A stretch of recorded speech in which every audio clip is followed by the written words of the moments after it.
Good evening, everybody. Welcome to Smith Radio. Your host, Brian Smith, and Kerry Smith. Giving you all the late breaking news last week, wrapping it all up, telling you what happened on Friday, Saturday, and Sunday morning. This is Smith Radio, Military Veteran Talk Radio, and we are doing a special Christmas Eve special. Very special. It's very special. And today, if you're live in studio with us, you'd be on Periscope, watching us at Brian P. Smith, SMYTH on Periscope. And find us, if you want to listen to the audio version, just audio only, you can listen to the podcast on smithradio.info. Or if you've got iHeartRadio in your car, you can go ahead and turn on iHeartRadio and find us there, SMYTH Radio. If you want to bookmark us, like go to your computer or your phone or whatever, bookmark the iHeartRadio link. It's iHeart.smithradio.com. Create a quick little link for you. And we are doing a wrap-up, a 2017 wrap-up of the greatest year that I think I can't remember a year that was better than this year in my entire life.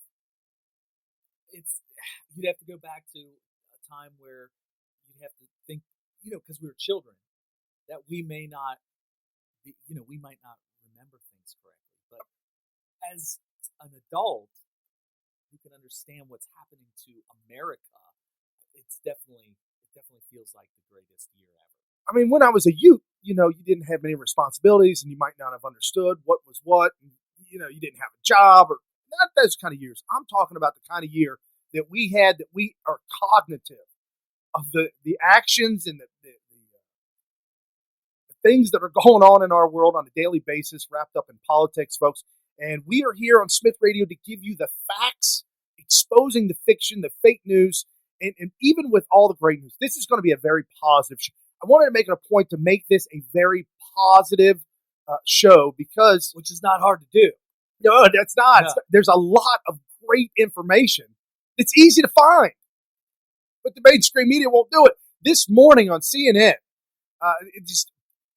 they're posting clips of interviews with Bernie Sanders. They still dragging Bernie Sanders around. Like he's... Isn't he older than Trump? I mean, the idea, I know what people are thinking on the left. Like, you bring Bernie Sanders back for 2020. And I'm thinking, there was a lot of questions as to the age of certain candidates over the years. And it seemed like Trump overcame that question because of his energy. And, they say he only sleeps 4 hours a day. The other 20 hours he's working his butt off. He was doing 5 rallies a day. Sometimes he would do a rally, and because of the overflow, he would have to go and do a mini rally within the rally. Wasn't it like the last day he did 6 states in 24 hours? 5 states in 24 hours? Not trying to exaggerate, folks, but the fact. Well, I thought it was impossible to do 3, or not impossible, but extremely difficult. And when they said we were doing 5, I thought that they were just saying that and not really doing that, just to kind of, for hyperbole or whatever. Right. And then you look at their schedule, they actually were doing that. You got to be kidding me. That seems impossible. They had to change out Secret Service, and then they had they couldn't keep up. They had Lance Armstrong's doctor giving them clean blood. Oh my God. Oxygenated blood. Wow. Keep them going, man. Whatever it takes. Keep them going. Yeah. Oh. That is really, yeah. It seems like that's the only way it's possible. But he was 70. At the very beginning of his campaign, he was 69, and then he turned 70. And he kind of proved that... June 14th, Gemini. Yeah, so he kind of proved that you don't really need to have the actual chronological youth behind you. But, come on, he's a freak of nature, right? I mean, Donald Trump is an absolute freak. And you can't expect that, if Donald Trump could do that, surely the communist Sanders can do that, or that the sick Hillary is going to be able to pull that off. She was falling apart. And Joe Biden's he actually looks young for his age. He's not bad. He's as old as my dad. I think he's 75. But he's no Donald Trump. We're not going to get a freak of nature like that in our lifetime again. So let's just enjoy it and understand that. I mean, bring it on as far as I'm concerned, 2020. You want to bring a 75, 76, 77-year-old up against Donald Trump, bring it on, is all I got to say. Yeah, Joe Biden, 75, born the same year as my father, 42. Yeah, he may look young, but, there's a thing about Trump. Trump may not look as young as Joe Biden, but we know he's a freak of nature. He's proven it time and time again. He's able to do these 5 rallies a day. He's able to drag Secret Service out of sleep in order to protect him. Like, come on, we got to go. Right? They've got multiple shifts keeping an eye on this guy. It's unbelievable. Right. And you need that because you would, most people would start to hallucinate from the lack of sleep just to keep up with Donald Trump. And so that's why you have to double the man hours. Or like Hillary Clinton, where you start falling down all over the place. Oh, that's a lot of work. Dragging her around. I mean, Weekend at Bernie's, those guys were in their early 20s, right? They were able to, and there's 2 of them. The 2 young, strapping men were able to drag Bernie around. Weekend at Bernie's. Right. And with somebody like, Hillary Clinton's carcass is a little bit, it's more dead weight. Okay, she got some trunks down there on the legs. I'm just saying, this is big old trunks. Cankles are not light. They just aren't. I'm just saying. They wanted to make it look like her and Bill were in this loving relationship during the campaign. Do you remember that? They tried to, but there's no way you're convincing anybody of that. He was on the beach. They were both on a beach, a private beach. Was it an island, kind of like Weekend at Bernie's? She was in a bathing suit. Okay. They took a picture of him. All right. No, it looked awful. It's just like Kasich chowing down on some food during the campaign. Who shovels food in their mouth like that in front of a camera? He folded a flapjack in half and started shoving it in his face while he was arguing. He couldn't eat fast enough. Yeah, he had to fold it in half. That was so Bernie Sanders is 76. He's one of the older of all the candidates. And he looks 76. Come on, let's be honest here. Anyway, so right. We're supposed to be positive. It's funny. Funny is positive. No, it is. Folks, we're laughing because of all the insane fake news that's out there. People aren't believing. It is so bad that Washington Post posted an article today saying something to the effect of White House denies comments about black immigrants. However, our analysts show that most black immigrants believe he would have said it. Oh my God. Hold on. We've said this. It's a fact. It's really true. This is a phenomenon that we have addressed here on Smith Radio at least once extensively during the campaign and even during the general election and the primary. And that is that critics of Donald Trump critique him for not what he actually does, but what they think he will do. And this is it right there. So this is nothing new. It's the same thing. You got the false allegations. You got the critiques of what he may do, not what he actually does. And people are too smart to fall for this stuff. And that's why he's our president. And that's why he's going to continue to be supported, because people are not going to believe you when you say that you believe Trump would say something like that. Right? Right. No, absolutely. Absolutely. And so take it from us. Feel confident and calm in knowing that the majority of America is seeing the fake news. They know what it is. It's not something that they're believing. They're not buying it. And then the average everyday Joe who doesn't get plugged into politics until campaigns roll around, they're not even hearing this stuff. Well, they'll just see just the headline and they'll say, wow, can you believe that happened? And I'm like, well, did you read the whole article? Right. No, but I saw the headline. I don't know. It was intentionally misleading. And you get the real facts when you get to the end. So I had Social Justice Warrior call me out and say, well, obviously Roy Moore did something. He's in Alabama and I'm in Cincinnati and I heard about him. So obviously he did something. He did something because they're reporting on it. Right. And when they report on it, something happened. That's all I got to say. And speaking about that, this past week, this is the day, Christmas Eve, day before Christmas. And this past week has been a whirlwind of a week. Well, it depends on when this is going to air. It will air tonight. Because if it airs tomorrow, then we're supposed to act like, oh, the presents I opened you just blew it. We're supposed to describe like what presents we got. I thought we agreed we were going to lie about it. Well, we are. Let's start lying about it. Like MSNBC. Yes. I think that was Joe Scarborough. It was Joey. pull that off on Thanksgiving.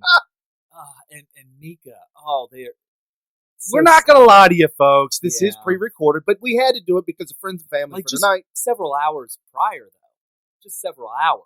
Yeah, this is technically Cincinnati time. It's 1:20 in the afternoon, Sunday, Right. Christmas Eve. So we're right there. It's not like we're going to start telling you about all the awesome presents we got. No, but I will tell you about the awesome sauce that happened this week. Yes, let's do that.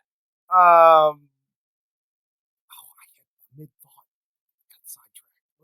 What happened this week? Absolutely nothing. That's what it was. I was going to bring up the fake news, MSNBC, just screaming and yelling about how horrible the tax budget that passed. Every one of them. Weren't you even talking about Yahoo News, talking about all the bad things that Trump has done when ironically it became a puff piece for Trump? Every time they bash this tax thing, look at what they're saying.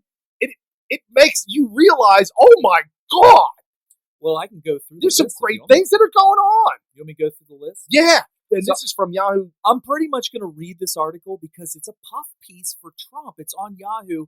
And if you don't know about Yahoo... Yeah, give them the heads up on Yahoo. Okay, so Brian constantly critiques me, and rightfully so, because I am a consumer. Dude, I can't do it. My head explodes. I'm a watchdog for fake news like Yahoo. And Yahoo is such a big news source for so many people, it's important that I keep tabs on them. So they came out with an article, and it's titled, 10 Obama Regulations Trump Has Overturned by David Knowles. And I've actually blasted him on Twitter before for his fake news. And this was a really sad attempt to try to bash Donald Trump, and he doesn't realize that anybody who doesn't completely biasly hate Trump is going to read this and say, all right, good to go, Trump. So here it goes. Over the past 12 months, President Trump has been on a mission to try to erase Barack Obama's legacy. Quote, I've been very active in overturning a number of executive actions by my predecessor, Trump posted in November, before lamenting that he could not go so far as to reverse Obama's pardon of 2 Thanksgiving turkeys. By that point in his presidency, however, Trump had already taken aim at what he and many Republicans regarded as executive overreach by the Obama administration, dismantling dozens of actions put in place by the previous White House occupant. Whether a necessary philosophical collective or a vindictive obsession, Trump's executive order counteroffenses carries more than mere symbolic value and represents a dramatic policy shift that will impact the nation and the world for years to come. Here are 10 of the most significant Trump reversals of Obama orders so far. Number 1, Deferred Action for Childhood Arrivals, which you know is called DACA for short. Real quick on DACA this week, folks. Breitbart News put out an article that I really disliked. But they put out an article saying that Trump's tax plan doesn't get rid of DACA. Oh, so I looked into the article, and the wording said from Breitbart, which I've trusted Breitbart, but they got never Trumpers over there. What the first couple lines it said, the loose wording in this tax bill doesn't necessarily remove. The loose wording allows for opening and walk. However, you go on a Democrat side and they're screaming their head off because they lost DACA. Yeah, so come here for the real news, folks. If liberals are screaming that Trump removed DACA, you gotta believe it. Well, let's hear what David Knowles has to say about it. I mean, he's a liberal, and if he says something, just hear what the libs say. Signed in 2012, Obama's executive order offering legal protections from deportation to children brought into the country by undocumented immigrants' parents offered a legal respite for nearly 800,000 people. While it is not a permanent solution, many Republicans in Congress sided with Democrats in the view that children protected under the Deferred Action for Childhood Arrivals program should ultimately be granted U.S. citizenship. This is why Republican voters are so angry, because they didn't want the Republicans in Congress to go along with that. And something I've noticed about just everyday average citizens, just regular Joes just going about their life, not political, not just going about your daily life. We all need to know, and we all like to know, and like to feel that there's rule of law everywhere, even at the grocery store. Right. Dude, somebody cuts in front of you in line, and everybody's like, what? And we have mixed feelings about the DACA program here at Smith Radio. I've actually argued during the primary that DACA is really the key to the Trail of Tears. Yeah. Which is, what I don't think it's necessary. And it's 800,000 when you consider there's 20 million illegal immigrants here. Right. It seems like there's so much more low-hanging fruit that we could go after.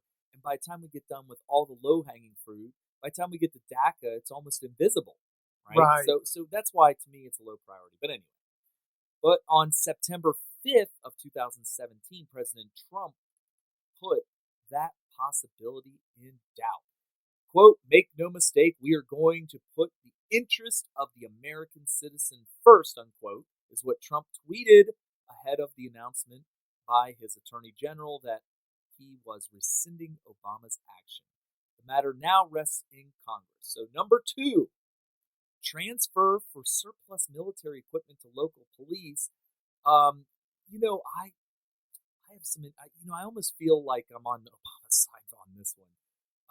Listen to this. Yikes. In 2015, in the wake of what some viewed as the outsized police response to the unrest in Ferguson, Missouri, Obama issued an order banning the sale of military surplus equipment such as grenade launchers and armored vehicles to police forces. Man. Right. Come on. What are we talking about here? On August 28th of 2017, Attorney General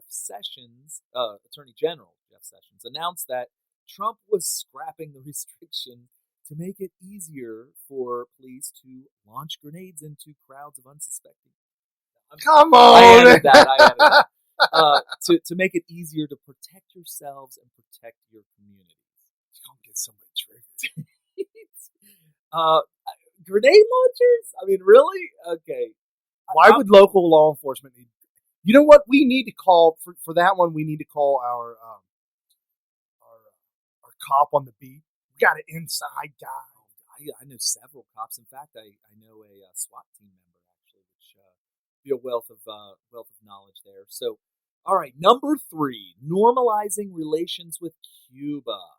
Denouncing the Obama administration's 2014 decision to normalize diplomatic relations with Cuba, President Trump announced on June 16th of 2017 that he was putting travel and trade restrictions with the island nation back in place. Quote, "The previous administration's easing of restrictions on travel and trade does not help the Cuban people." I like that spin.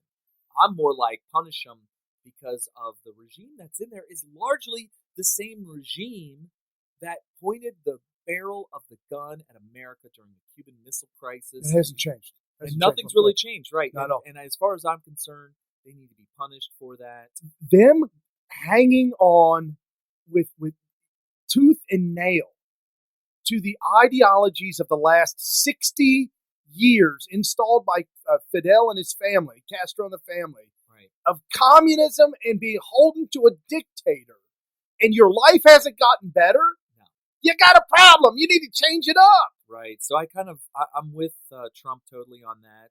And I'll repeat the spin. It was the previous administration's easing of restrictions on travel and trade does not help the Cuban people. They only enrich the Cuban regime.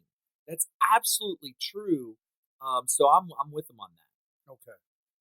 Number 4, I think we're on. Paris Climate Agreement. This I am so for. I'm so happy about. The idea. There's a lot of people out there that are moderates that truly believe in climate change. I feel like it's my life mission to get the truth out about climate change, which is that it is a hoax. But let's see what this liberal author has to say about it. Trump has said he believes that climate change is a hoax perpetrated by the Chinese. Now, he said that a long time ago. I think he said it either really early in the primary, really early, like right after he started running, or maybe even occurred before that, and it was just brought up during the primary. The fact that he's crediting a communist regime, right or wrong, pretty damn near accurate. It's Right. communist ideology. So it's a hoax perpetrated by the Chinese on his June 1st, 2017 decision to walk away from the Paris Climate Agreement signed by his predecessor, ultimately left the United States isolated as the only country in the world not on board. I'm going to tell you right now, that's called leadership. That's leadership, bold leadership. Nikki Haley at the UN this week, you would talk about leadership. She stood up and said, after Donald Trump said Jerusalem is the capital of Israel, we're sending our embassy there, we're establishing it there, y'all need to recognize. The UN 14-1 said they condemned the actions, and Nikki Haley was you see all these men when around you say the world. 14-1, you're really saying it was unanimous because right. The one vote was the only one. It was us. It was right? Nikki Haley, and she was the only person that put her arm up. So literally, it was 100% unanimous. 100%. It was 14-0 against the one vote of Nikki Haley. And so really, it happened twice. It was the climate change agreement that we got out of, and also the Jerusalem thing. So you know what? We are on the right side of history. We're on the side of righteousness. Well, look at this. Look at the rest of the world. Do you want to be like the rest of the world? Yeah, I think if I had to choose who I wanted to copy, it would be America, especially under the leadership of Donald Trump. All right, so number 5, offshore and Arctic oil drilling. And there's a picture. You won't see this from this far away, but it's a bunch of it's polar bears. It's people. It's the Furbies. Yes. People dressed as polars. Yeah, this is not grassroots. It's creepy. This isn't grassroots because I'm looking at these costumes that these people are wearing. These are like $1,000 costumes. This is it's not. High. Yeah, it's high. This is not like we went to Capples, which is our local little Halloween store here. It's going out of bought business. a $20. What? Oh, not Capples. What's the art studio around the corner that sells rents clothing? Buchanan's went You're going out of business. Oh, they're already out. It was 75% off everything. They had some really high quality costumes because you don't buy them. You couldn't. It'd be too expensive. You rented them. Yeah. One of the guys got the wizard outfit from Lord of the Rings he said he's paid like $30. Yeah, but you have to send it back and it has to be clean and all that kind of stuff. He bought it at the closeout. Yeah, it was hundreds of dollars for an outfit like that. For those of you that if you've seen the movie Eyes Wide Shut, remember he went to go rent the mask for the party he went to? Yeah. That store is kind of like what Buchanan's was. But anyway, so this is not $20 polar bear outfits. This is like $500, $600, $700 outfit. It's beautiful. Looks like a real polar bear. Anyway, making good on the long-held Republican slogan, "Drill, baby, drill." They're bringing it back. Yes. They're bringing it back. Trump overturned a 2016 Obama executive order banning oil drilling in parts of the Atlantic Ocean and the Arctic. Quote, "This is a great day for American workers and families," Trump said at a signing ceremony on April 28, 2017. "And today we're unleashing America's energy and clearing the way for thousands and thousands of high-paying American energy jobs." That's all he's writing about this. Now tell me this doesn't sound like a puff piece. That sounds really good. I'm looking for the negative to that. He didn't add anything to that. It's like, all he did was add to it a picture of a bunch of humans dressed as cute polar bears. All right, number 7 or 6, I can't remember which one we're on. Net neutrality. Now, this is interesting. I have a very, very strange and maybe unique and exclusive opinion on net neutrality. And I know there's actually a division between different factions of the right on whether net neutrality should be in place or not. But let's talk about it. Let's hear what David Knowles had to say about that. Obama's rules that guaranteed equal access to the internet, aka net neutrality. And that whole thing, all of that, just think of it in your mind. It's a liberal who wants net neutral, meaning everybody is equal across the board, regardless of what you want. And that's always bad. Right. But, Yeah, just listen to that language. It's typical leftism. It's Obama's notification for show prep. Okay, cool. We're prepping. Obama's rules that guarantee equal access to the internet, aka net neutrality, were enshrined in 2015 with a vote from. It almost sounds like a civil rights movement. It is always a right, and it's usually civil. Usually, until they get out of control, then it's not civil anymore. It's no longer civil. Enshrined in 2015 with the vote from. Now check this out. Listen to this language. This was enshrined in 2015 with a vote from. Can anybody care to guess? The FCC, the Federal Communications Commission. Now, who works in the FCC that is an elected official? It's Obama's people. Nobody.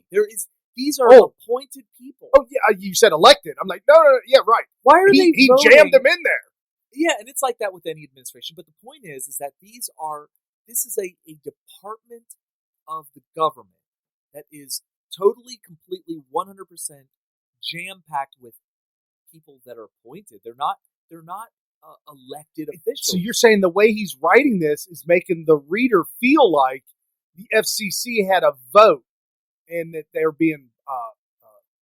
weren't being biased. They did vote. Partisan. The problem is that why are we being represented by people who are not duly elected in any kind of a democratic process? Shouldn't be. So he's kind of like, I mean, I love the way he worded this because I'm with Trump on this, the way he worded it. So enshrined in 2015 with a vote from the FCC, but new FCC commissioners are appointed by whichever president is serving. And when Trump took office, he installed new leadership, which voted on December 14th to scrap the policy, opening up the internet to what critics fear will result in a tiered system of information and entertainment. Now, I will tell you this. He's pretty accurate here when he says what critics fear. They're basically taking absolute worst case scenario and not taking into consideration any other possibility. And that's what the critics are doing. They're like, if you scrap this net neutrality, you're going to end up with this. And they take worst case scenario. And check it out. The net neutrality, when the FCC came out and actually spoke about it, the thing is that if you have a lot of money and you have a big business and you need a lot of computers and a lot of service, a lot of internet, and a lot of bandwidth, and you need that, and you got the money for it, you should be allowed to have it. Net neutrality pretty much says that me, Brian Smith, doing a radio show, Smith Radio, out of my house, we would not be allowed to have 200 mega bandwidth because the guy across the street can't afford that. And it's too much money, and everybody, there should be a cap. Yeah, why should you have more bandwidth than the guy across the street that's surfing movies on Netflix? So there's one choice. It's like in communism. There's only one car. There's one choice. So we love multiple choices. That's first and foremost on net neutrality. The whole second part of that is when the critics say, oh, it's going to run amok. It's the wild, wild west again. The FCC did come out and say, there are rules and laws in place that keep different businesses that provide the internet from discriminating. So there's already laws against discriminate. I mean, come on. Who there is listening to Smith Radio right now and think that there are no laws against discrimination? Yeah, that's. They're out there. Laws are out there, and the example that the critics threw out there was, well, T-Mobile does business with this other provider or does business with this other company, and the area that they're in, and they don't like the competition, so T-Mobile on purposely slows down their customers. What? Yeah. Why would they on purposely do that? Ever?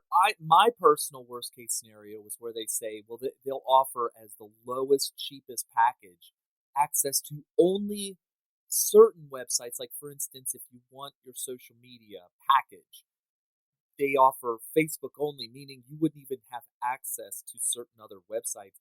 I find that extremely hard to believe that would ever happen. Like, for instance, if Brian started up his own social media for the lowest tier, the cheapest tier, maybe you're offered Facebook, but you don't even have access to Brian's social media site. But here's the thing. The Pandora's box is open. We have access to way too much stuff. There's nothing you can't have on the internet. Right. For them to reverse that and then chop it up into packages, nobody would stand for it. It would be holy hell. Yeah. Here's what it would be like. And for those of you mothers that are seasoned, have been around for a while, you may have heard this story. But back in the 70s, the federal government, the American government, said, ladies, housewives, because you were allowed to call them housewives back then, housewives, homemakers, we are now going to switch over to the metric system, and by the, in 3 months, on this day, everything on the shelves, all the cups, all the spoons and the teaspoons, they will all be replaced with metric. Liters. Yeah. Hey, guess what happened, folks? Housewives said, hell no. They went out and bought everything that was cups and teaspoons, and they refused to buy it. So they could use that for the rest of their life. Yeah, it don't work. Did I ever tell you about my friend from England? I didn't know you had a friend. He's a homemaker, literally. He's a builder. He's a builder. Oh, I thought maybe he was a man wife. No, he's a construction one. He's a carpenter, and he decided when he came to America, he's going to, he's going to, do his work and save up money, and he's going to build his own house. He showed up to get his permits. His entire blueprint was all in metric. And they laughed him off. I'm sure. No. They couldn't deny him because they didn't understand all the measurements. They probably had to do all the recalculations in inches. What do people do? They said, it looks right. No! Yes! He said Sweet. he was cracking on the whole process because he was like, because I walked through his house like a fun house. Like, you don't even know. Like, there's like hallways where you're like, what's this? Like, there's like secret passageways and all this crazy stuff. It's whimsical. It's very whimsical. There's like, you got a window between your dining room and your kitchen. What is it? It's crazy. But he's like, yeah, it's all metric. I'm like, wow. But yeah, they literally were so, at first you could tell they were trying to crack down and make sure that all the measurements, the clearances were correct and everything. And they just got exhausted and said, all right, I guess this is all good. Because when you're installing a toilet, it has to be 3 feet in front of the toilet. It has to be open. When you're doing a door that walks out to a patio, it has to be 4 foot by 4 foot square landing. Right. The railings that go around have to be 36 inches high. And he's like, it's a meter. It's good enough. And he's like, meter, that's about 3 feet. Okay, all right. And then the stiles, the bars between the railing, they have to be exactly no more than 4 inches apart. And so a baby's head can't squid through there. Right. 4 inches. So, on with the countdown. Yeah, folks, and we're talking about this liberal psycho Yahoo news group media, this article. They came out with a puff piece about Trump, apparently. And we're talking about everything positive in 2017. I mean, I'm taking it as a puff piece. I'm reading it. I'm like so expecting to get triggered, but meanwhile, I'm just like, yeah, right on. So we're on number 7 of the top 10 things, and here we go. The Clean Water Rule. These are executive orders that are being reversed. They're Obama executive orders that are being reversed by Trump. On February 28th, 2017, President Trump began his assault on Obama's executive order that expanded federal oversight of pollution in the nation's rivers, streams, and lakes. Now, that sounds really bad, but come on, people. The government has been using protection of the environment as a smokescreen to just take control over all industry. So Oh, that was something else that happened a couple of weeks ago when Donald Trump gave the land back to the state of Utah. We haven't gotten to that yet. Oh, is that on the countdown? It's on the countdown. Oh, I got triggered. Sorry. Yes. I see. I didn't even see the article yet. Right. So Trump's first step was to order the EPA to, quote, review and reconsider the restrictions. Then, in June, the administration officially rolled back the environmental protections for over half the nation's tributaries. So that's the end of that paragraph, and it makes it sound like, wow, he is literally crapping in our streams. But we're all going to be drinking water like, what was the city in Michigan? Oh, Detroit? No. That's pretty bad. You don't want to be drinking. Oh, Flint, Michigan, yeah. and then Cleveland. They set the lake on fire. Yeah, so literally the lakes are going to be on fire. So that's what they're trying to paint that picture. But the reason I wasn't triggered by this paragraph was because I know what the government's doing with these regulations. I know what they're doing. I know what Obama was trying to do. Obama was just trying to take over the entire world with executive orders and install a communist regime in America, which would be totally eliminating freedoms and liberties for individual citizens. So that's why I was really happy to hear this. So, number 8, caps on greenhouse gas emissions at power plants. This goes hand in hand. I don't think this author realizes. But earlier in the article, he talked about the climate change hoax. Right. Well, after reading that we know that climate change is a hoax, talking about caps on greenhouse gas emissions seems like a good thing to remove. Yes. So in a way, the way he put this step by step in a list, he's already made the case that this is a good thing. All right, so let's read it. Keeping a campaign promise to the local coal industry, Trump signed an executive order on March 28, 2017, intended to begin dismantling Obama's clean power plan. So we're going to a dirty power plant, apparently. It's got to be dirty. You don't want it to be clean. Right.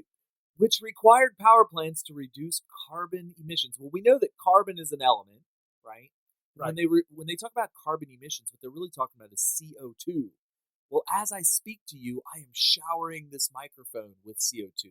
So I am polluting this room we're speaking in right now with CO2. CO2 everywhere. It's not a pollutant. It's just a gas. It's actually a trace element that's required in our atmosphere in order for plants to live and survive and grow. And this was months and months ago. This was this year, 2017. There was an article that came up that talked about how trees are actually maybe causing more pollution in inner cities because it's holding it in. Yeah. They're completely oblivious to the fact that the process of a tree growing is sequestering the carbon. Real quick, I'll just throw this out there for those of you that didn't hear that episode. When a tree grows, how much do you think a tree weighs? It's like thousands and thousands of pounds. Well, there's an empty hole underneath it where it absorbs all the dirt. Right. So the question is made out of dirt. If you know that matter cannot be created or destroyed, and you see this ton tree that's up 60 feet into the sky, if you really stop and think about it, its growth, its existence should have left a divot in the ground where the tree's growing out. Well, what about like the redwoods? They're 300 feet high? I don't know, a couple hundred? 300 feet high. Plus. I mean, some of the tallest redwoods are 300 plus. There ain't nothing in the ground. And they're like 20 feet around. They're so huge. There can't be nothing underneath it now. Well, no, you would think that all the roots would be sucking out the solids of the ground to create the tree, and then you would end up with a divot in the ground from where the tree grew. Right. Why is that never the case? Why is it that there's never a divot around a tree that has grown up into the sky? Well, it's because the tree isn't made out of the dirt. The tree is made out of carbon. Where does the tree get the carbon to make itself? It's from the air. It's literally taking carbon dioxide from the air, and carbon dioxide is CO2, right? It takes the carbon, it makes more tree, and then it releases the O2 in the form of breathable oxygen. That's how a tree works. And we work in tangent with it together. Yeah. We work together. So we suck in the O2 that the tree released. We breathe out carbon dioxide, and then the tree uses the carbon we breathe out in order to grow more tree. Right. So CO2 is not a pollutant. It's an integral part of the ecosystem, a balanced ecosystem. So us burning coal, which, by the way, is leftover plants from thousands of years, we're just giving more food for plants around the world. And for you to take that away from us is starving the world. Because plants provide the sustenance which we eat. Right? Correct. All right, so anyway, I digress. So let's see. Trump's new energy independence order also reversed a ban on coal leasing on federal lands, loosening restrictions on methane emissions. Several states immediately filed a lawsuit against the administration, claiming the move endangered the health of citizens. Really? The health of citizens? It's CO2. It's CO2. You know what? I'm gonna do a countersuit, suing them for endangering the health of plants. Seriously. All right, number 9. On with the countdown. This one's a long distance dedication. Oh man! The scope of national monuments, which is what you just brought up a second ago. All right. Applauded by industry and decried by environmentalists. Oh Lord. Trump signed an executive order on April 26th that swept away Obama's use of the 1906 Antiquities Act to protect federal lands from oil drilling, mining, and other development. This is actually unconstitutional. That 2006 Act, right? The federal government is not supposed to do that. And I know for years, I used to listen to Glenn Beck back in the day, and for years and years and years, he'd rail against the federal government stealing the land, federal government coming in, the federal government. And he's right. He's right. He's got a little kooky lately, but he's right. The federal government, the way our country is structured, the federal government has zero rights and zero ability to obtain individual states' land. Yeah, could you imagine? That would be like your local government coming in and saying, we're gonna rent a room from you, but instead of renting it, we're just gonna take it. Right. And you're gonna could you imagine? Could you imagine, like, literally, yeah, we're gonna take this bedroom and we're gonna use it, and you can't have it, you can't put furniture in there. You can't even walk in there and use it for anything. This is the local government, our little. You wouldn't put up with that. Yeah, totally. So why would a state put up with the federal government coming in and acquisitioning their property? Yeah, and that's what they've done with this Antiquities Act. And apparently, Donald Trump signed an executive order that swept away the use. And Obama, even though the Antiquities Act has been around since 1906, Obama used that act himself. So this is something Obama did during his time to protect federal lands from oil drilling, mining, and other development. And Trump said, today we're putting the states back in charge, he said at the signing. In December, the administration announced it would reduce the size of the Obama-created Bears Ears National Monument by 85%, and the Bill Clinton designated Grand Staircase Escalante National Monument by 50%. And that's the end of that. That's the end of that paragraph. Like, they literally thought, that's it. We've really hurt Trump on this paragraph. No, not really. I think you actually gave him a puff piece there. I do a really good job. Doing a really good job. Number 10. We're at the end of our countdown. Bathroom protections for transgender students. For them to end on this is really putting the icing on the cake for the Trump puff piece, really. Yeah. Because this is so ridiculous. When this came out, we were just distraught because we're like, how is this? Our country's gone. Our country's gone when we have to do these kinds of things. But anyway.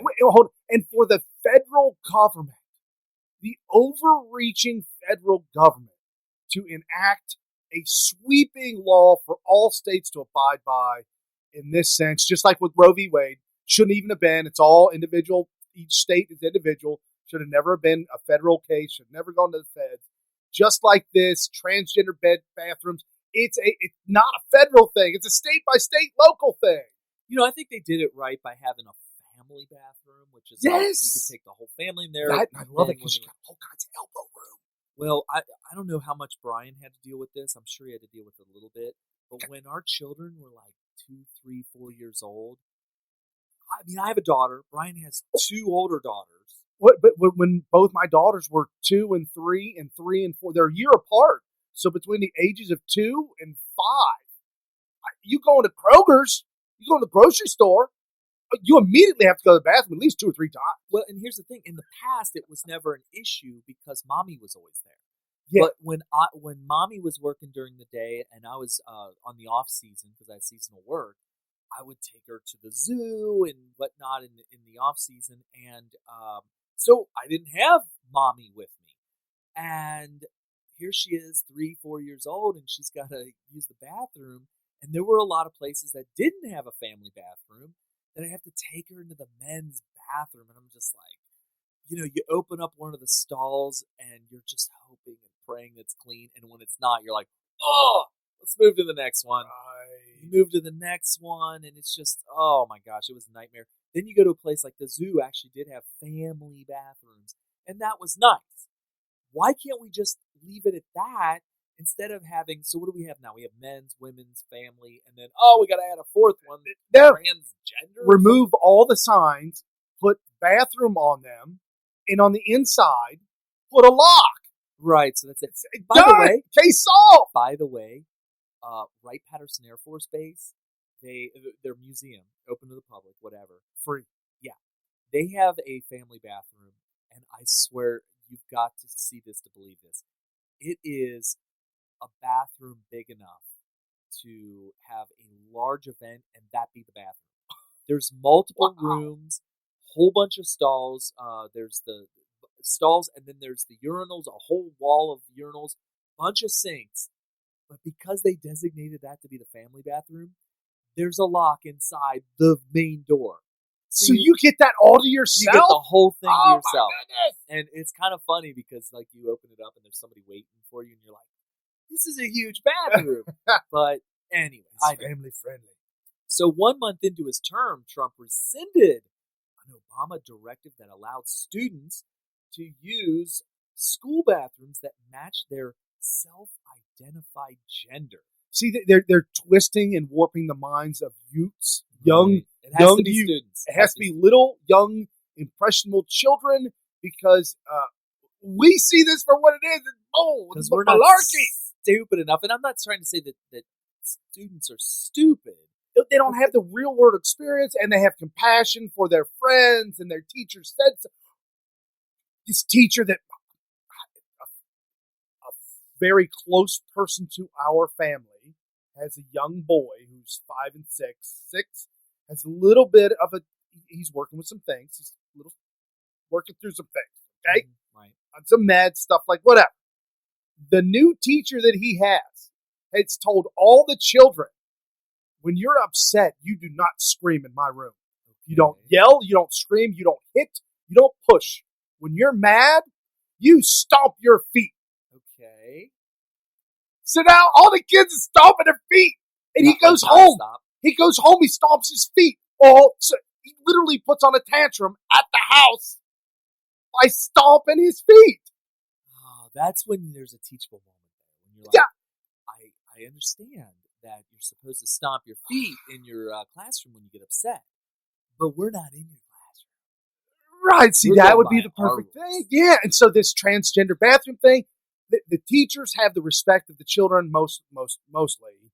And if the teacher, if it's authoritarian, I'm the teacher, you do what I say. You do what I say. If you feel gay, that's okay. Okay. Go to this bathroom and you go to this one. We need separation. The kids are going to believe it. And it's all malarkey. Wow. Sorry. Well, Trump's rationale for the reversal was that states, rather than federal government, should decide how to handle the question as to what the heck gender you are. I don't know what the heck gender are you. American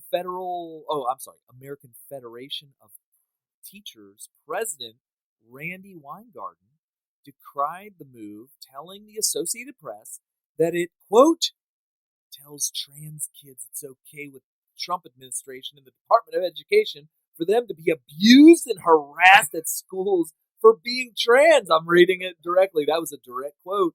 I find it really problematic to call it abuse to say that they have to use the bathroom of their plumbing.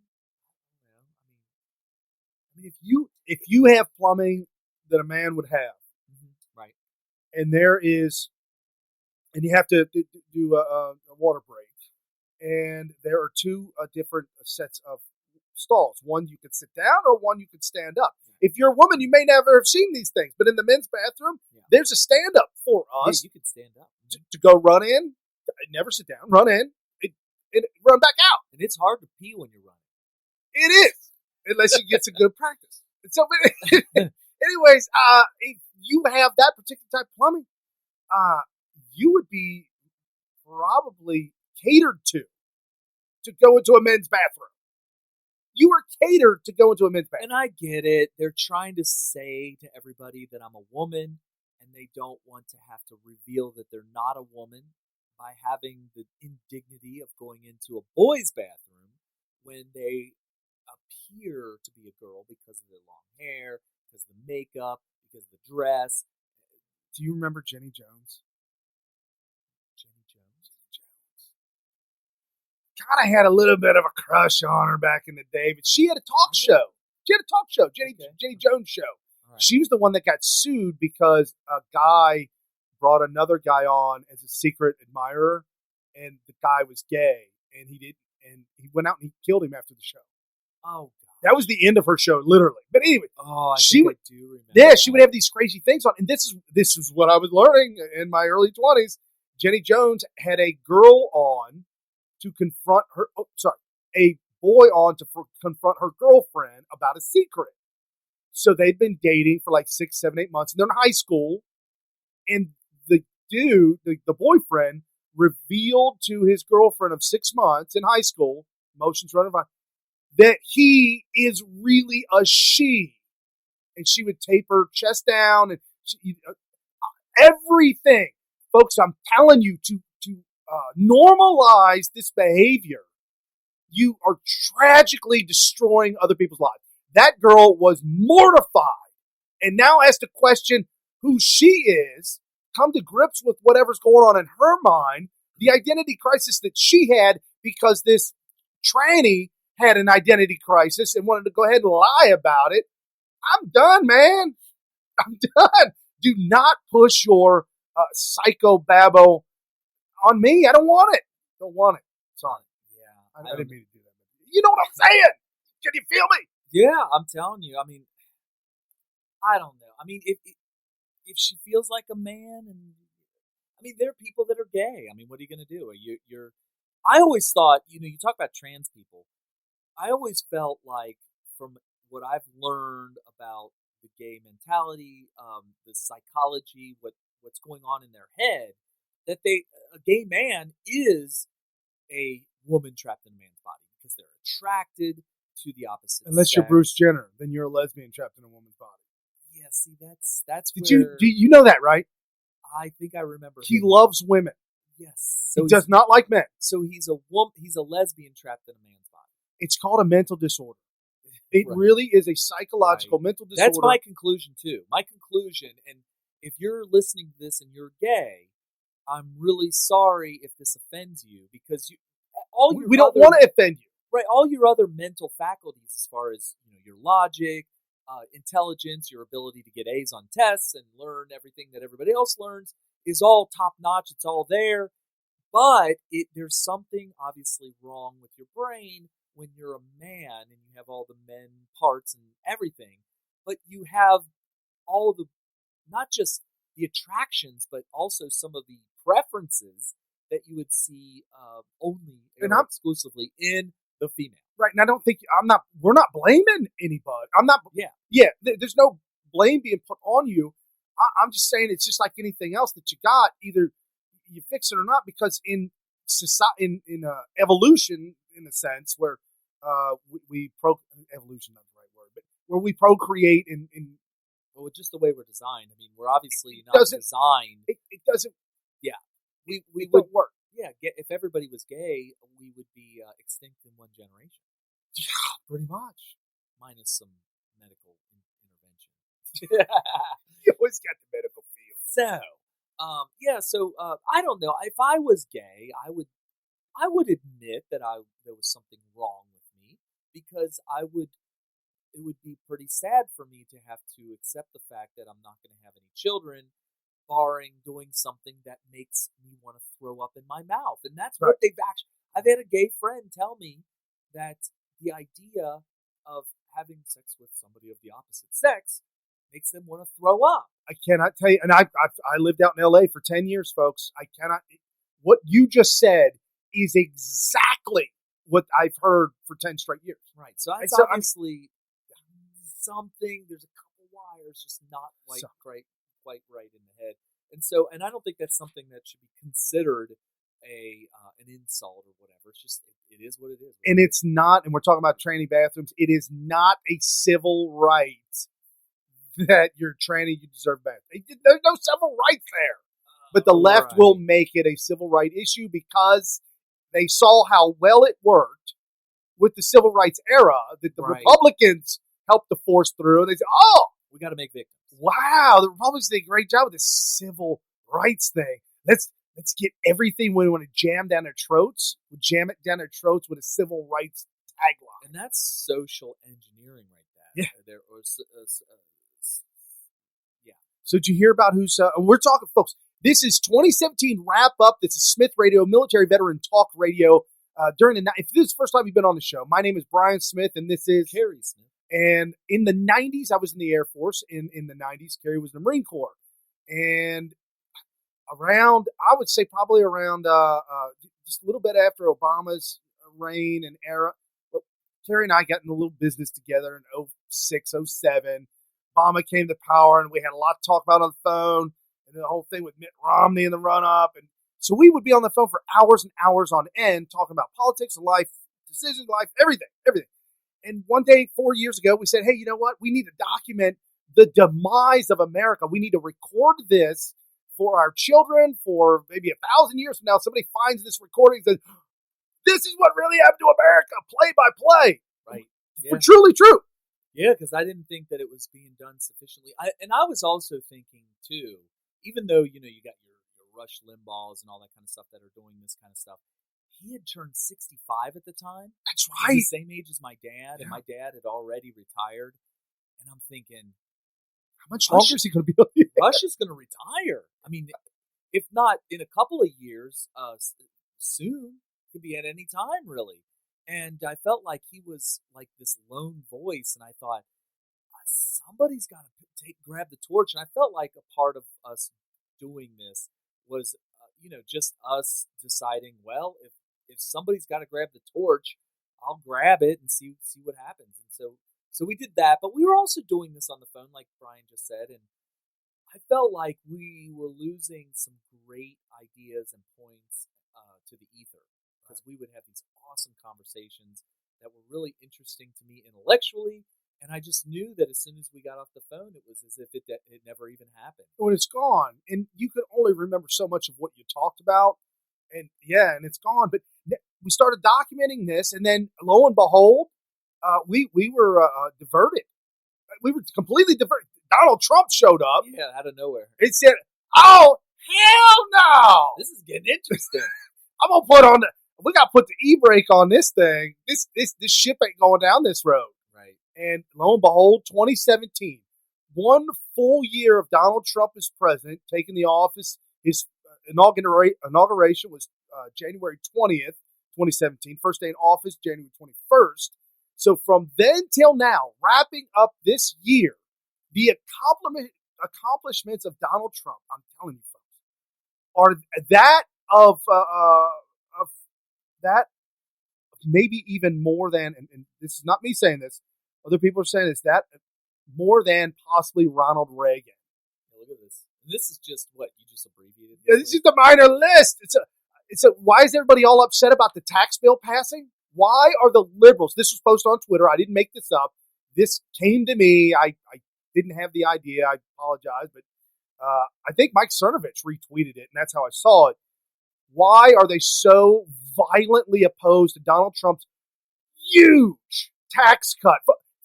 On CBS News this morning, they accidentally interviewed three families from three parts of the country, and at the end of the interview, with an independent tax accountant who redid their taxes of 2016, all of them, even the husband and wife with no kids that earn $300,000 a year, all of them get a tax break. All of them are better off than they were last year. And that just goes to show you, that's mathematical proof that the government can't afford it. Right. So if you take a look at the screen, what you will see is, for those of you who listen to audio, I just now put up a map of America, and this map of America is Ronald Reagan's re-election against Walter Mondale in 1984.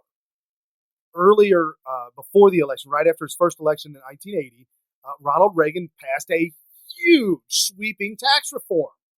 And in 1984, in his re-election, Ronald Reagan won every single state except one, Minnesota. Minnesota, which beyond me. Seems like things haven't changed much in the past 30, 40 years with Minnesota. But anyway. Right. And so what's going to happen? This is what they're fearing.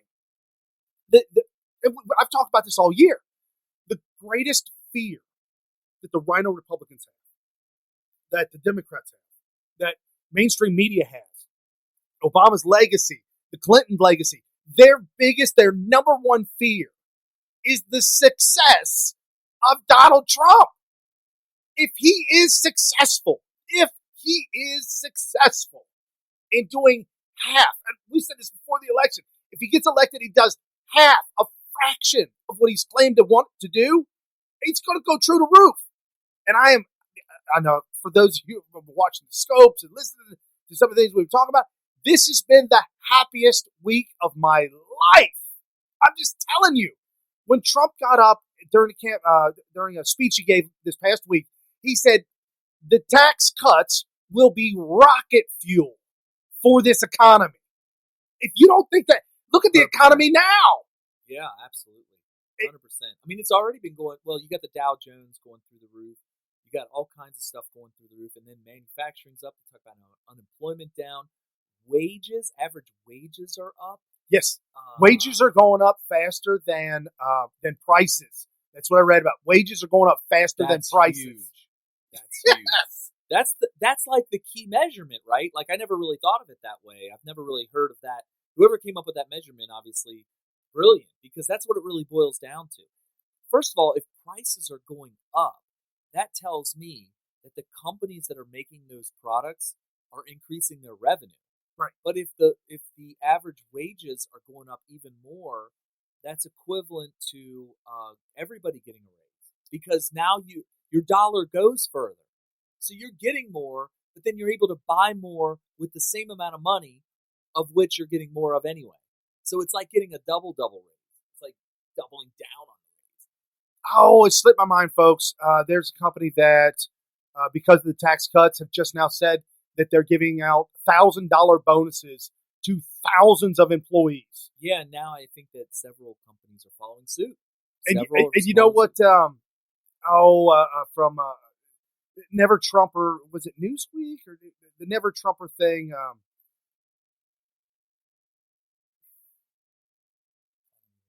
Bald head, old dude, white hair. He's always railing against Trump. Anyways, he claims to be a conservative. He's not. National Review? Yes. Okay. Yes. Came out and said, well, if they could give all those bonuses away to employees, I guess they didn't need the money. They didn't need the tax breaks anyhow. Oh my gosh, this is just a fundamental misunderstanding of how economies work. That's really sad. Okay, so who is raising? Did you hear about the raising of taxes? Who's raising taxes? I don't know. Do you know? No. Is it the states? I would tell you who's raising taxes. I'm telling you right now, we're going to write fairer rules for the middle class, and we are going to raise taxes on the middle class. What? We are going to raise taxes on the middle class. We are going to raise taxes. That's okay. Hilarious. That's not taken out of context. That for real. That happened during the campaign. That for real. And I remember there being the theory, if you will, that she misspoke and she meant to say lower the taxes on middle class. But I think it was a Freudian slip. And if those of you that don't know what a Freudian slip is, it's where you accidentally say what you really mean, right? When you didn't mean to say what you actually meant to say. You tell on yourself. Yeah, you tell on yourself. So that's a Freudian slip. And so this tax thing is going to be enormous, folks. We're going to wrap this up early because we've got a lot of things to do with the family today. But I don't want to forget about what the breaking news that's going on right now with McCabe, FBI McCabe wanting to retire in 3 months. We've been screaming about it. Our folks, Charles,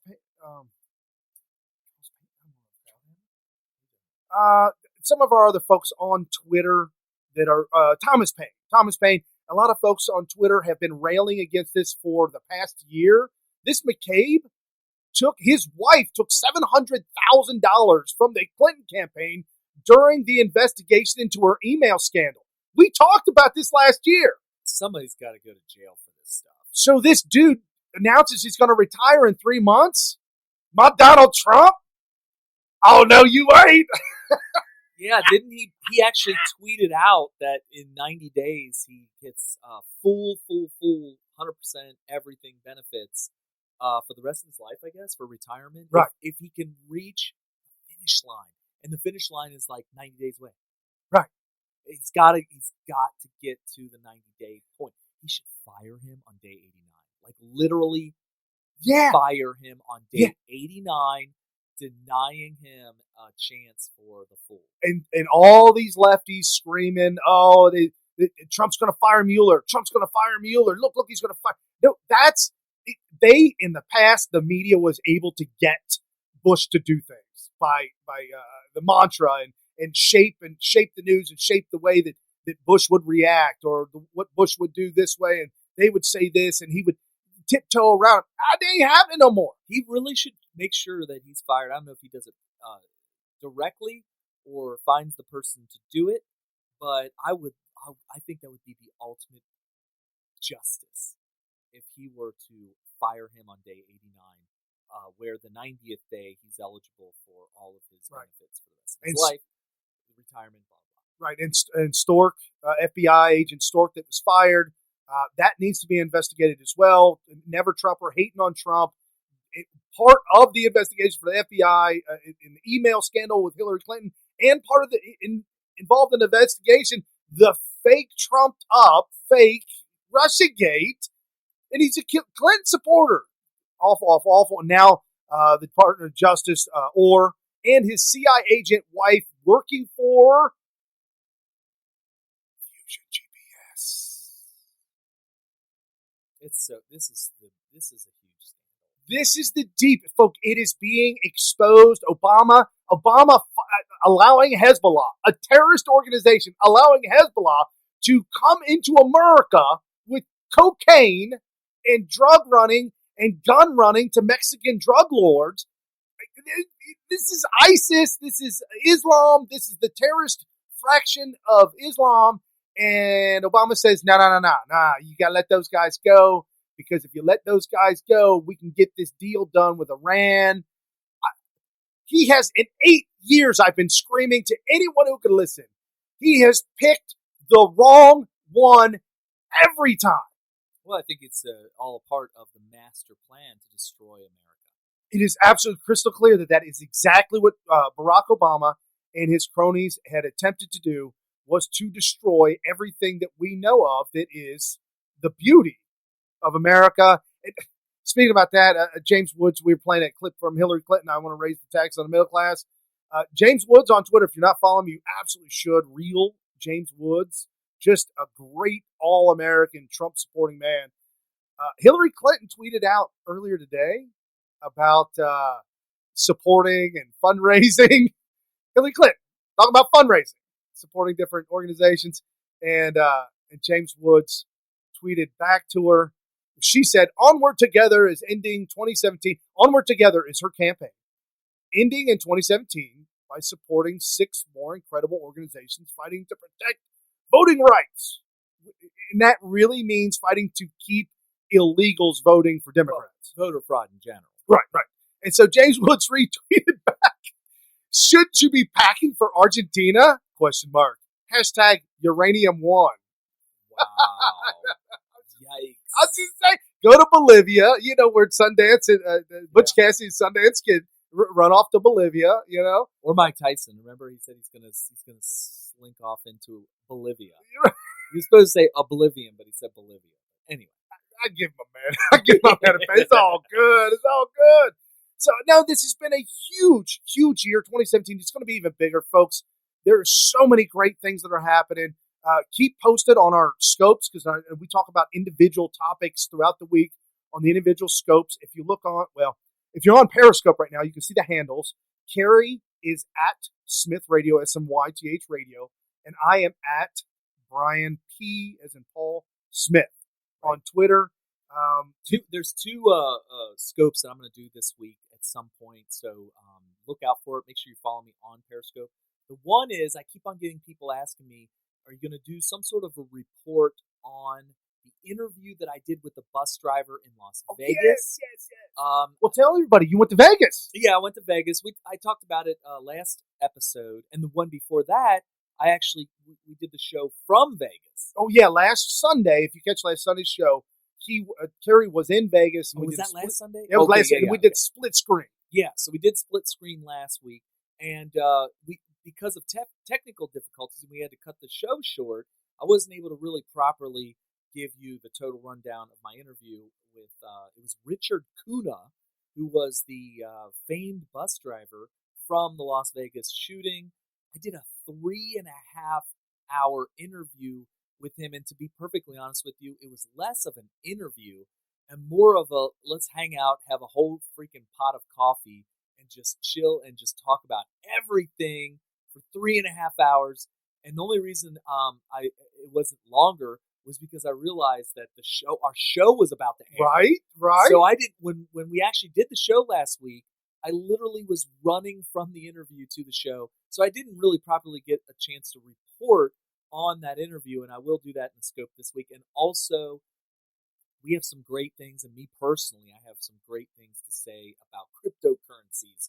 I keep forgetting we need to talk about that. Yeah, we're going to talk about that, and I'll do it in a scope because there's so many people saying a lot of things that just absolutely, like I can type a whole 3 paragraphs to somebody in response to something that they say to me when really it needs to be scoped because everybody needs to know this information. So this week, folks, if you've been following me, you know I am off the entire week. I don't go back to work till Wednesday. Maybe we'll do it from here. Maybe we could do it from the show. Man. You guys let us know. Let us know if maybe I'll put some graphics together while you talk about it, and we can post graphics or even have you watch us as we log in or what websites to log into. Yeah, let us know if you want us to do the show here together just like this in this format, or if you want us to do individual scopes or whatnot. But yeah, we can do it here. And you can check out the new backdrop to the studio. This is high tech, folks. Look, it's high tech. I'm pointing at a green screen. I know, I'm like, it looks like we don't know it. But what you all see is high tech.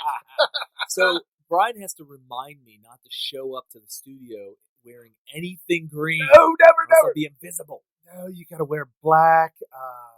Anything dark, other than green. Yeah. Anything other than green. And don't wear blue. I might change it up and use a blue screen. Why would you do that, Brian? I don't know. Keep it interesting. Keep it on our toes. In case I show up with a green suit. Right. Like I look like the Riddler or something over here. Oh, good times, man. So, yeah, and folks, honestly, this is a great year, a great season. There's so many things that are going on. so much that is happening. Mortgages are at a 7-time high. Dakota Pipeline, Keystone Pipeline. Nobody's talking about. Oh, that's what nobody's talking about. Did you guys hear about Ben Carson? No, I haven't actually. Put in charge of HUD? Yeah, I knew about that, but is there new news on it? Do you know he found some money? No. $50 billion. Was it in like a duffel bag or in a pallet? It was being misappropriated to HUD. It shouldn't be. He said, look, Trump, I found this money. You need to get rid of it. Well, what were they doing with it? Think about it. Obama's peeps was getting it. It's just under the rug, man. It isn't even being reported? The greatest things that have happened in 2017. Greatest things happened in 2017. My Donald Trump. This is why he can lower taxes for everybody. Because you got people like Ben Carson who are like, hey, Donnie boy. Right? Could you use like an extra $50 billion? Probably. I can find some. You need. Oh, this is my per diem. Oh, okay. So who do I give it? I know it's my per diem. But who do I give it to? Petty cash. Okay, so who do I give it to then? I know it's mine. Who am I supposed to give it to? Dump it into the treasury so we could lower taxes. How about that? Yes. The other thing, folks. Food stamp usage under Obama. We talked about this, railed against it. Food stamp usage went up 70% underneath Obama. Trump, they were advertising. Yeah, Trump. It's falling. Food stamp usage is falling under Donald Trump because people are working. You know, everybody complains about work. Oh, I got to work. Let me tell you something, folks. I was unemployed for a little over a year. And for that time that I was unemployed for a year, I had a mental disability. Problems started happening. I lost my confidence. I lost my man card. Yeah. Things went away. And when I went back into the workforce to get a job again, I was applying for warehouse forklift worker and something. Right. I took a job driving my truck for a chiropractor who's scamming people. And I remember when you tell me that. Man, what am I doing here? I'm a machinist. I need to get back in the shop. And so I just had to have that paradigm shift get back. So my whole point is that other men and women who feel like that they've been working all their lives and now they're out of work, making that shift to get back into work, they realize that even though you don't like work, there's a satisfaction to getting it done, to making it happen, to having that paycheck, to buying those clothes, to buying those shoes, to buying that house, to doing that stuff. It's just a good, solid feeling, and people are taking a big bite out of it. Anyway, so QE4, or the first quarter of Donald Trump, the GDP for the first quarter under Donald Trump was a little low, wasn't quite 3%, around 2-something% growth. Second quarter and third quarter, 3% growth. The first time that GDP was revised up since 2007. Yeah, because they were cooking the books under Obama. They would come out with a number that was bad, but not quite as bad as they were expecting. And then 3 months later, you would hear a little blurb, usually on Fox News or some conservative outlet, where they would say, oh, you remember that number that we thought was pretty bad, but not that bad 3 months ago? Well, they revised it. They revised it way, way, way worse than it was. And now it's the opposite. Now they come out with a number and you're like, wow, that's pretty good. They revised Donald Trump's third quarter GDP growth number. Yeah, and it went even better. So it went from, wow, that was pretty good to, what? It's even better? Not only that, but it came out as 3.0%. And the media was screaming, no, it's 2.7, 2.8, 2.9. This is wrong. Well, they revised it. 3.3%. Just keep going up. Just keep getting better. Awesome. I'm telling you, all the 800 regulations being removed under Donald Trump. 2018 is going to be an enormous year. Republicans are going to hold the House. They're going to hold the Senate because when things start going good, people don't want to change. They want to tinker with it. Things are going good. We got to keep in. Hey, that's cool. Anything else you got? I know it's right at the mark that we need to end. Yeah. Anything else you want to talk about real quick? I think that's I like that we focused on the accomplishments for these major things. I like that we were able to quote a liberal article from Yahoo. I mean, it's been a great year. I really feel like I think this next year, 2017 was really all about the anti-Trump, never Trumpers, Trump haters, Democrats, liberals, communists, whatever you want to call them. Every single thing that was done was either obstructed or if it actually happened, it was going to be spun in a negative light. But we haven't seen the actual fruits of all this labor because when you implement these policies, it takes time to actually see what changes. So in 2018, I feel like we're going to start seeing the actual improvement that all of these policies that we fought tooth and nail for, that Trump had to fight tooth and nail for, you're going to see that stuff being implemented. And so 2018 is, you think, all that was so great about 2017 was that policies finally were passing, bills were passing, things were being implemented. But you don't really, it's just not been enough time to actually see the positive results of it. 2018 is going to be us talking about, oh, guess what's awesome now because of what happened in 2017. So now we're going to, you think things were great in 2017. We're actually going to see real results now. So I'm really looking forward to it. Start feeling it. Start feeling the results. Start feeling the money coming in. Oh, that was something else. A guy that I worked, an older gentleman that's getting ready to retire that I work with, he said that he heard a report that if you had your money, your retirement money, your 401k, go back and look at your 401k right now and compare it to the beginning of 2017, and it went up 40%. Wow. He said that's huge. He said between him and his wife, he's got an extra $60,000 in his 401k in 1 year. That's ridiculous because, I mean, I remember if you could gain 10% in a year on any holding whatsoever, you were doing really well. If you could get 20%, you are on fire. Anything more than that, and it's almost like, oh, remember that stock I bought for like $100? Dude, it's up 25% this year, man.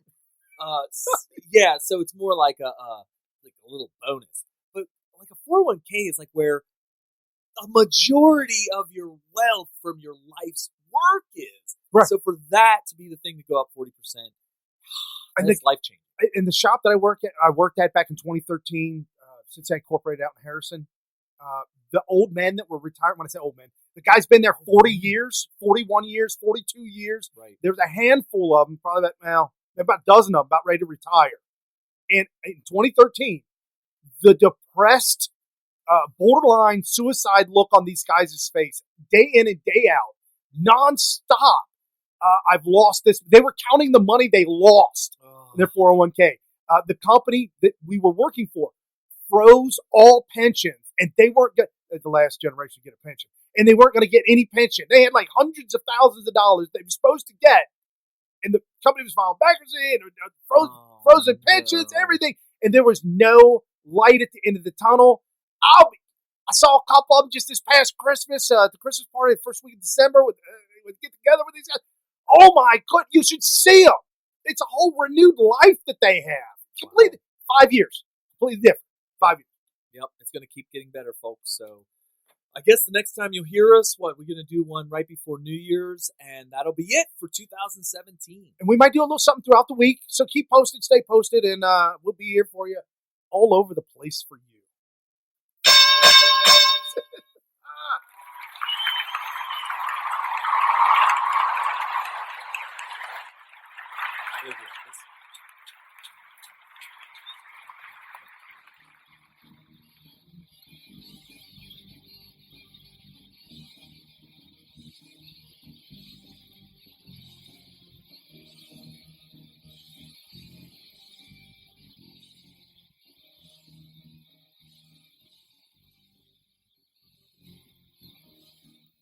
With unfathomable power. What kind of power? Unfathomable.